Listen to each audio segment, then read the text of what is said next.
Hello everybody, sorry for the ear rape. I'm gonna have to do that at the beginning of every episode. It is GZTV back with another video, and in today's video we are going to be going over the second episode of Season 2 of Better Call Saul, Cobbler. We kind of cycle through Walking Dead and Better Call Saul. This is Better Call Saul day. I have some homework to do after this, but right now we gotta get a video out on the channel. Yeah, I don't know if I'm going to be streaming until tomorrow night. Tomorrow night for sure I'm going to be streaming because Fortnite's supposed to be releasing a Patrick Mahomes skin. I'm probably going to buy it and stream some Fortnite tomorrow night. Maybe some Rumbleverse if anyone wants to play. I can literally stay up to like 2 in the morning, so we'll see what'll happen there. But yeah, Cobbler. Let's get to the plot and the critical reception. The opening. Howard arrives to deliver groceries as Chuck plays Gabriel Fowler's Sicilian on his home piano, so he's kind of alone. He's kind of sorrowful for what he did for his brother, kind of feeling some guilt and remorse for his actions. And Howard comes by just to give the company he needs. So Chuck says he is apprehensive about Jimmy joining Davis and Maine, and Howard says he was hired mostly through Kim's efforts. So Kim Wexler, the girl that Jimmy's kind of caught the hots for, and obviously they are together now pretty much in this series. Has kind of got him involved with Davis and Maine, and now he has this big gig, and his brother seems ecstatic, but we know deep down that he is probably not the happiest camper. He's probably not only jealous,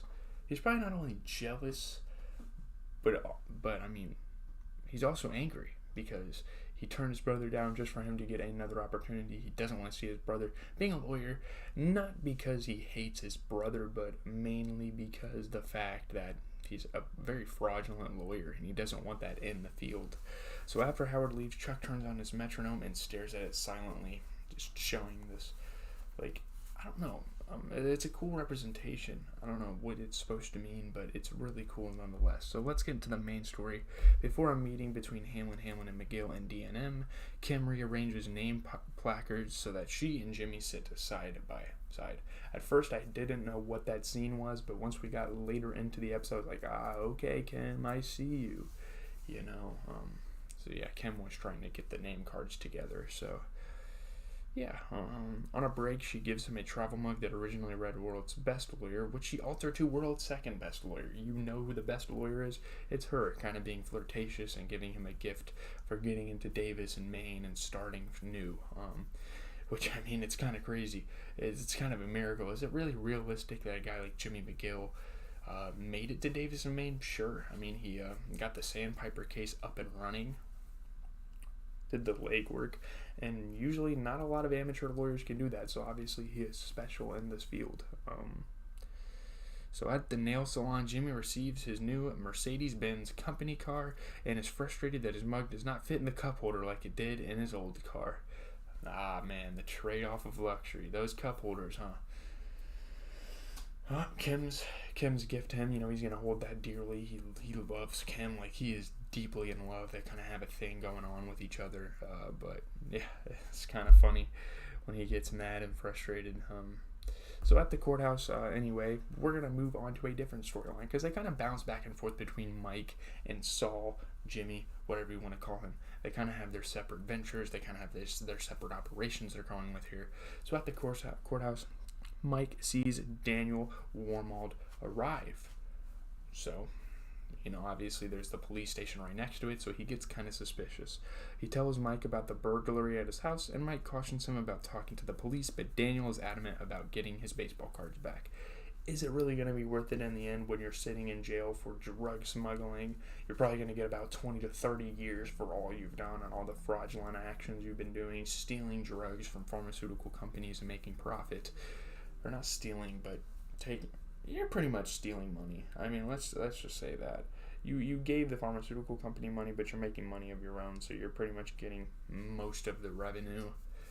But obviously you're not mass producing, mass selling drugs, but you get what I mean.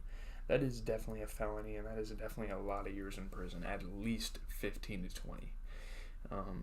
Is it really worth it for some baseball cards? I mean, those baseball cards are pretty valuable, apparently, but I don't know. So to prevent Daniel from meeting with the police, Mike offers to find the cards.